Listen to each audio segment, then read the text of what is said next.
अस्सलाम वालेकुम स्टूडेंट्स। बेटा उम्मीद है कि आप सब बिल्कुल खैरियत से होंगे। नाइन्थ बायोलॉजी बेटा ये चैप्टर नंबर 5 सेल साइकिल, उसमें से जो मियोसिस का टॉपिक हमने कल शुरू किया था और इसी लेक्चर को है जो हम उसी टॉपिक को थोड़ा सा आगे लेके चलेंगे। तो बेटा कल हमने देखा था कि मियोसिस क्या है। सिंपली मियोसिस एक आपके पास एक ऐसी डिवीजन थी जिसमें जो एक डिप्लॉइड सेल है वो 4 हैप्लॉइड सेल में क्या हो जाता है, डिवाइड हो जाता है। उसके बाद हमने देखा था कि डिप्लॉइड सेल में हैप्लॉइड सेल में डिफरेंस क्या था, वो मैंने आपको बताया था। और फिर बेटा ये भी देखा था हमने कि इसकी फर्दर हम किस किस तरह से आगे क्लासिफिकेशन कर सकते हैं। मियोसिस में दो आगे बेटा मेजर दो फेज होते हैं, मियोसिस 1 एंड द मियोसिस 2। ठीक है, पहले जो सेल है वो मियोसिस एक सेल मियोसिस 1 के जरिए 2 सेल में डिवाइड होता है। फिर वो जो दोनों सेल्स हैं वो मियोसिस 2 करते हैं और उन एक एक सेल से फर्दर या दो सेल्स बन जाते हैं। मीन अल्टीमेटली एक सेल से बेटा कितने सेल बन जाते हैं, 4 सेल बन जाते हैं। तो आते हैं बेटा मियोसिस 1 की तरफ कि मियोसिस 1 क्या है। बेसिकली आपके पास मियोसिस 1 बेटा मियोसिस का एक ऐसा फेज है जिसमें क्या होता है, homologous pairs of chromosome in diploid cells separate and produce 2 haploid cells।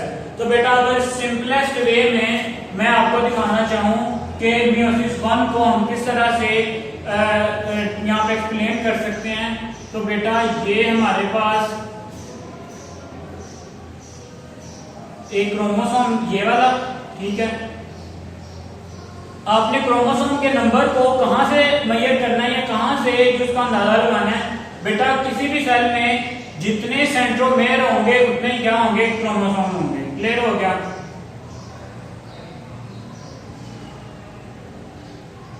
ठीक है, अब ये हमारे पास क्या था, एक ही सेल की अगर हम बात करें तो इस सेल में ये क्या है, होमोलोगस पेयर है। ठीक है, एक क्रोमोसोम ये है और एक क्रोमोसोम ये है। मींस ये दोनों कलेक्टिवली क्या है, होमोलोगस पेयर है। ठीक है, अब क्या होता है कि ये वाला जो सेल है, ये फॉर एग्जांपल इसका न्यूक्लियस था, ये डिवाइड कर जाएगा 2 सेल्स में।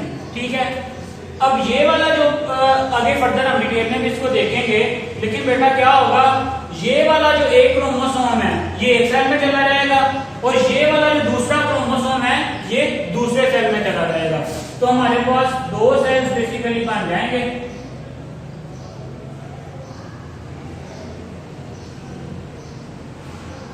ये वाला एक ये वाला। अब देखें डेफिनेशन में आए, homologous pairs of chromosome in diploid cell separate and produce 2 haploid cell. ये क्या था बेटा, डिप्लॉइड सेल, क्योंकि जो इसमें क्रोमोसोम थे वो किस फॉर्म में थे, पेयर्स की फॉर्म में। एक ये क्रोमोसोम एक ये क्रोमोसोम, दोनों ने मिलकर क्या बनाया हुआ है, पेयर बनाया हुआ है। क्या होता है, इन डिप्लॉइड सेल क्रोमोसोम्स सेपरेट। ठीक है, ये वाला क्रोमोसोम और ये वाला क्रोमोसोम क्या होगा, सेपरेट होगा एंड प्रोड्यूस 2 हैप्लॉइड सेल। और क्या बनाएंगे बेटा, आपके पास 2 हैप्लॉइड सेल बनाएंगे। अब डिप्लॉइड सेल क्या होते हैं, diploid cell have pairs of chromosome. मैंने यहाँ पे भी आपको दिखा दिया, यहाँ पे भी दिखा दिया कैसे सेल्स जिनमें क्रोमोसोम्स हैं वो पेयर्स की फॉर्म में हो वो क्या कहलाते हैं आपके पास, डिप्लॉइड सेल। और ऐसे सेल्स जिनमें क्रोमोसोम सिंगल्स हों या हाफ हों वो क्या कहलाते हैं आपके पास, हैप्लॉइड सेल। आपकी बॉडी के जितने भी सोमैटिक सेल्स होते हैं वो क्या होते हैं, डिप्लॉइड सेल्स। और आपकी बॉडी के जो गमीट्स होते हैं जिनमें आते हैं आपके पास स्पर्म्स एंड एग्स, वो क्या होते हैं, हैप्लॉइड होते हैं। और बाकी क्या सारे के सारे क्या होते हैं, डिप्लॉइड होते हैं।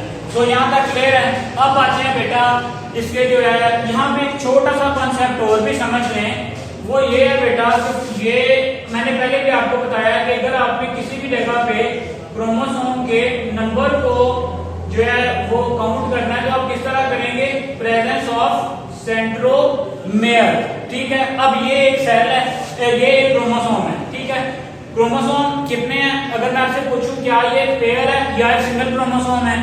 ठीक है बेटा, ये एक सिंगल क्रोमोसोम है क्योंकि इसमें ये सिंगल सेंट्रोमेयर है, इसमें सिंगल सेंट्रोमेयर है। लेकिन इसके आपको आर्म्स जो है वो काफी सारे नजर आ रहे होंगे क्योंकि ड्यूरिंग गैस फेज में क्या हो जाती है, रेप्लिकेशन हो जाती है। ठीक है, इसी तरह से बेटा इसके साथ जो इसके होमोलोगस पेयर का था, अब पेयर से हम क्या करते हैं कि हमारी बॉडी में जितने भी क्रोमोसोम्स हैं बेटा, उनमें से जो हाफ हैं वो मदर से आते हैं और हाफ आते हैं आपके फादर से। ठीक है, फॉर एग्जांपल ये क्रोमोसोम नंबर 1 है फ्रॉम मदर और ये है क्रोमोसोम नंबर 1 फ्रॉम फादर। ये दोनों मिलकर क्या बना रहे हैं, होमोलोगस पेयर। क्या बना रहे हैं बेटा, होमोलोगस पेयर बना रहे हैं।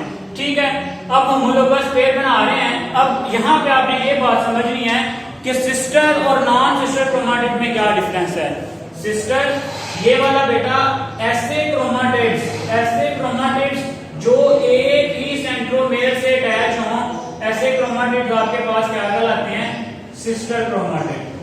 ठीक है, और ऐसे क्रोमाटिड्स जो डिफरेंट देखे ना, ये वाला अगर मैं इनको नंबरिंग कर दूं 1 2 3 4, chromatid number 2 and chromatid number 3, ये दोनों अलग अलग सेंट्रोमेयर के साथ अटैच हैं, तो इनको हम क्या कह देते हैं बेटा जी, नॉन सिस्टर क्रोमाटिड। क्लियर हो गया, यहां तक क्लियर है। चलिए अब आते हैं बेटा, अगर ये कॉन्सेप्ट आपको क्लियर है तो आगे आपके लिए कोई मुश्किल नहीं है, बहुत इजी टॉपिक है जो आगे हम उसकी जो फर्दर क्लासिफिकेशन डिस्कस कर रहे हैं मियोसिस 1 की। तो बेटा पहले आपके पास प्रोफेज 1 में बिल्कुल माइटोसिस की तरह क्या होगा, chromatin start to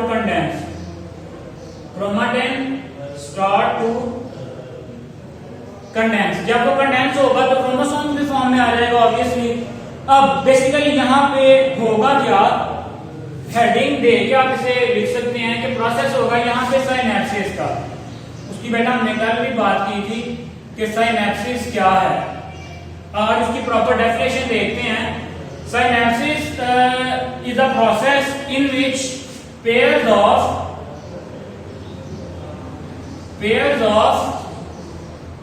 homologous chromosome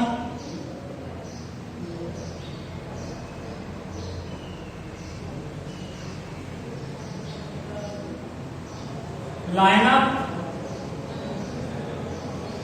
ठीक है, इसमें क्या होता है कि बेटा आपके पास जो होमोलोगस क्रोमोसोम्स हैं वो पेयर, चलिए बाद में पेयर बनते हैं, आप इस तरह से लिख सकते हैं, homologous chromosomes line up and form pairs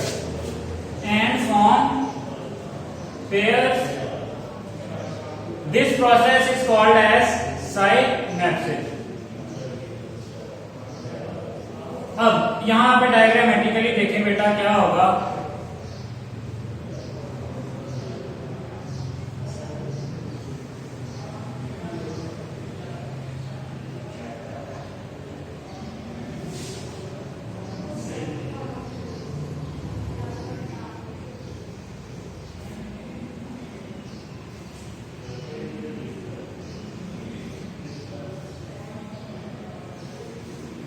ठीक है।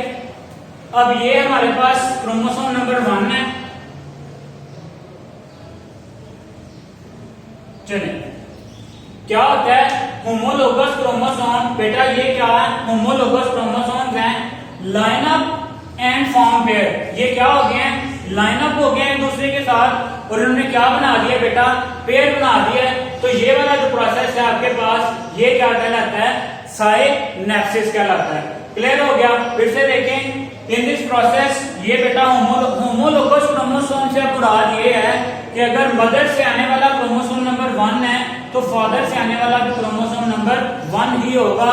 वो आपस में एक दूसरे के साथ क्या करेंगे, अलाइन होंगे बेटा पेयर बना देंगे, और इस पेयर को हम क्या कहते हैं, होमोलोगस पेयर। क्या कहते हैं, होमोलोगस पेयर। क्लियर हो गया, और इस प्रोसेस को कहते हैं साइनेप्सिस। अब इस साइनेप्सिस के बाद जो नेक्स्ट आपके पास प्रोसेस है वो है बेटा कियासमेटा फॉर्मेशन का। ठीक है, मैं यहां से डायग्राम रिमूव नहीं कर रहा, ऊपर से डेफिनेशन आपने लिखी होगी। अब ऊपर आपके पास आ रहा है जो नेक्स्ट स्टेप है बेटा, वो है कियासमेटा फॉर्मेशन का।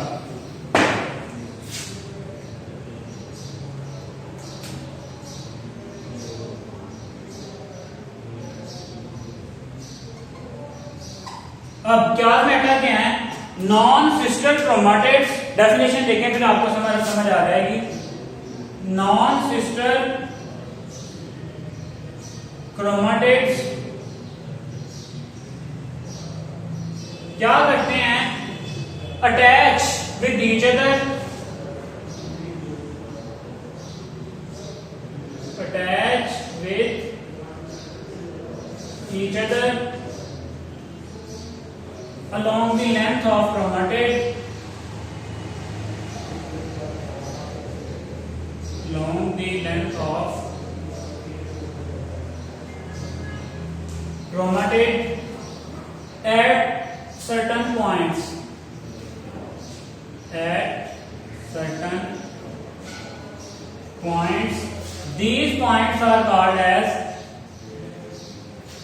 these points are called as chiasmata. अब डायग्रामेटिकली देखें, ये प्रोसेस है आपके पास सिनेप्सिस का। अब यहां पे क्या होगा बेटा जी? बिल्कुल उसी तरह से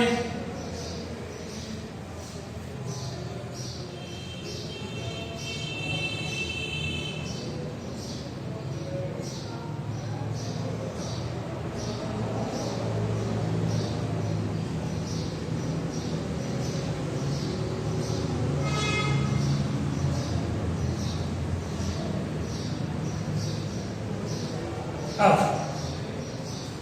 पहली बात तो आपको पता ना चाहिए कि सिस्टर क्रोमाटिड और नॉन सिस्टर क्रोमाटिड क्या है। बेटा अगर मैं इनकी नंबरिंग कर दूं यहाँ पे 1 2 3 4, तो जो 1 और 2 है और 3 और 4 है वो आपस में क्या है? सिस्टर क्रोमाटिड है, क्योंकि एक ही सेंट्रोमेर्स के साथ अटैच है।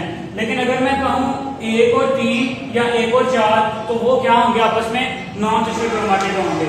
तो ये देखें, ये दोनों आपके पास क्या है? नॉन सिस्टर क्रोमाटिड है। ये क्या है बेटा? नॉन सिस्टर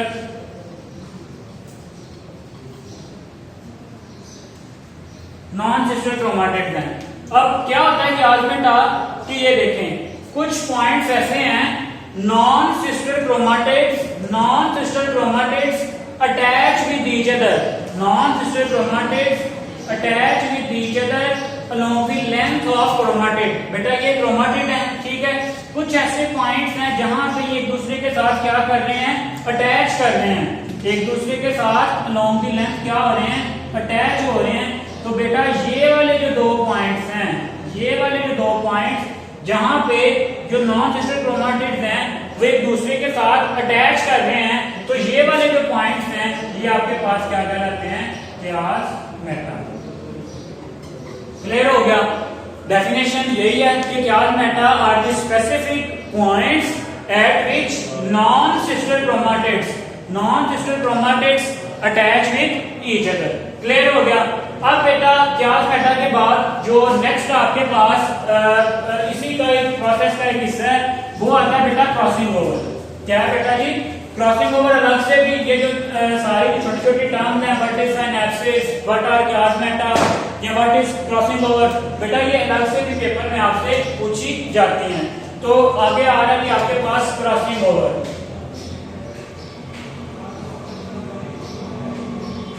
अब क्रॉसिंग ओवर में क्या होता है? उसी तरह से non sister chromatids of homologous chromosome exchange there segment. क्या करते हैं बेटा? एक्सचेंज देयर सेगमेंट, ठीक है। और इस प्रोसेस को हम कहते हैं क्रॉसिंग ओवर। डेफिनेशन यहां पे अगर आप करना चाहें इस तरह से कर सकते हैं, non sister chromatids of homologous chromosome exchange their segments. This process is called as crossing over। अब देखें यहां पे होगा क्या? यहां पे बेटा होगा क्या? अब इसको शो करने के लिए बेटा 2 डिफरेंट यहाँ पे कलर यूज करने पड़ेंगे ताकि आपको जो चीजें हैं वो क्लियर हो जाए। एक ये आपके पास क्रोमोसोम और दूसरा है आपके पास बेटा जी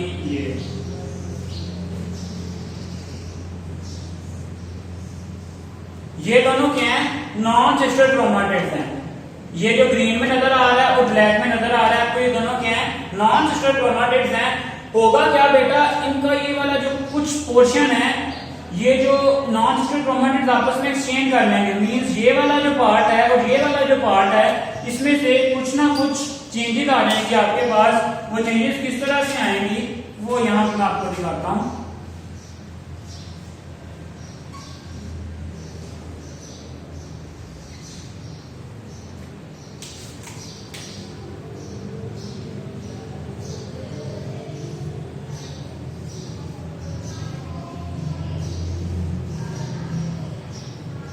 अब देखें यहां पे जो कुछ इसका पोर्शन था वो एक्सचेंज हो गया है इस वाले नॉन क्रोमाटिड के साथ, जिसको बेटा मैं ब्लैक से शो कर रहा हूं।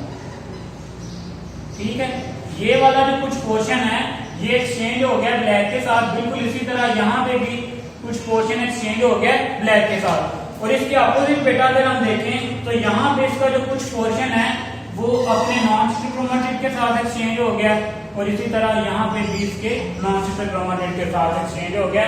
तो बेटा ये जो प्रोसेस है ये कहलाता है आपके पास क्रॉसिंग ओवर। क्रॉसिंग ओवर में क्या हुआ है, नॉन सिस्टर क्रोमाटिड्स ने बेटा एक्सचेंज किया है कि जो एक्सचेंज कर लिया है, जो अपने सेगमेंट्स हैं उनको एक्सचेंज कर लिया है। और इसका फायदा क्या होता है बेटा, जेनेटिक रिकॉम्बिनेशन। यहाँ पे जो कुछ जीन्स थे वो आपस में क्या हो गए, उनकी रिकॉम्बिनेशन हुई है। तो बेसिकली यही वो स्टेप है जिसकी वजह से आप देखते हैं कि जो चाइल्ड पैदा होते हैं वो बिल्कुल 100% अपने पेरेंट्स की तरह नहीं होते। क्यों? सिर्फ और सिर्फ बेटा मियोसिस में इस क्रॉसिंग ओवर की वजह से, क्योंकि इसमें कुछ ना कुछ चेंजेस आ रही होती हैं। तो बेटा आपके पास जितनी भी जेनेटिक डाइवर्सिटी आती है, जेनेटिक डाइवर्सिटी आती है वो क्रॉसिंग ओवर की वजह से आती है। यहाँ पे छोटा सा पॉइंट बेटा मिस हो गया, वो ये है कि ये वाले जब साइनेप्सिस में क्रोमोसोम्स जो है पेयर्स बनाते हैं तो इनको हम बेटा बाइवेलेंट भी कहते हैं और टेट्राड भी कहते हैं। क्या क्या कहते हैं? बाइवेलेंट,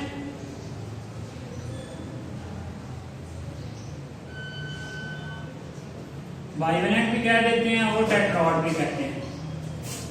ये भी अलग से शॉर्ट क्वेश्चन पूछा जाता है कि व्हाट इज बाइवेलेंट या व्हाट आर टेट्राड। तो बाइवेलेंट क्यों कहते हैं? क्योंकि पेयर में कितने क्रोमोसोम हैं? दो। बाई का मतलब होता है दो, वेलेंट क्रोमोसोम्स को शो करता है।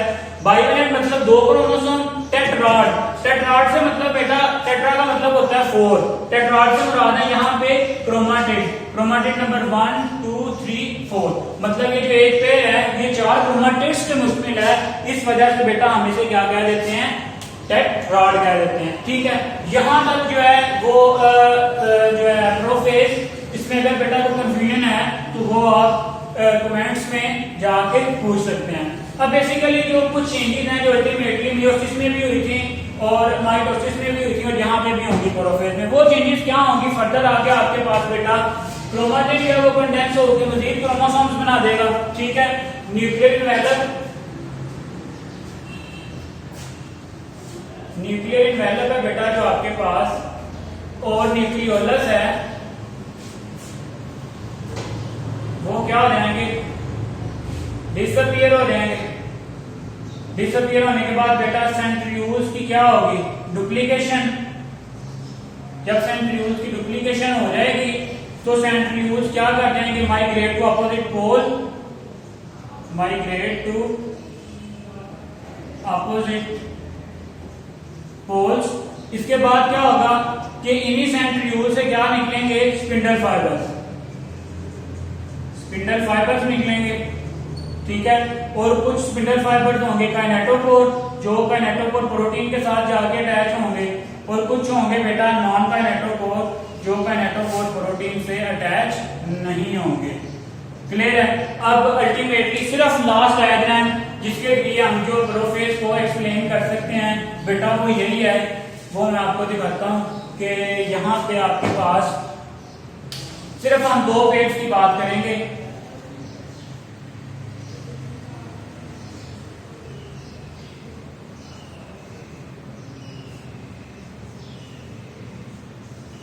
यहाँ पे आपके पास आपको कोई न्यूक्लियर मेम्ब्रेन नजर नहीं आ रही, क्या होगा बेटा, यहाँ से सेंट्रियोल्स जो डुप्लीकेट कर चुके हैं वहां से डिफरेंट फाइबर्स निकलेंगे, जिनको हम क्या कहते हैं, स्पिंडल फाइबर्स कहते हैं। कुछ फाइबर्स तो जाके अटैच होंगे काइनेटोकोर प्रोटीन के साथ, ठीक है, और कुछ जो है वो वैसे ही यहाँ पे पड़े होंगे।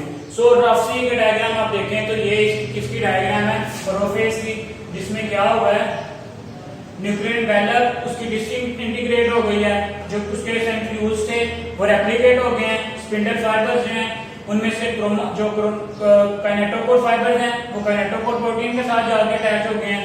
ये यहाँ पे आपको नॉन काइनेटोकोर फाइबर भी नजर आ रहे होंगे। तो बेटा आज के लिए हम इतना ही आप डिस्कस करते हैं। प्रोफेज 1 जो है आपको पूरा लॉन्ग क्वेश्चन भी आ सकता है, इसमें से बेटा बहुत सारे शॉर्ट क्वेश्चन बनते हैं, जैसे कि कॉन्सेप्ट के हवाले से आपने इसे अच्छे से देखना है, ठीक है, और इसे बेटा साथ साथ प्रिपेयर करें ताकि जो अगले आने वाले टॉपिक हैं वो भी आपको अच्छे से क्लियर हो सके। तो बेटा मियोसिस 1 क्या होता है, प्रोफेज 1 क्या होता है, ठीक है। प्रोफेज 1 में जो आपके पास आगे जो डिफरेंट तरह के जो स्टेप्स होते हैं, साइनेप्सिस होता है, क्रॉसिंग ओवर होता है, प्लाज्मेटा फॉर्मेशन होता है, वो सारे के सारे प्रोसेस यहाँ पे बेटा आज हमने डिस्कस किए हैं। तो बेटा इस लेक्चर को अच्छे से प्रिपेयर करें। तो आज के लिए बेटा इतना ही, अल्लाह हाफिज।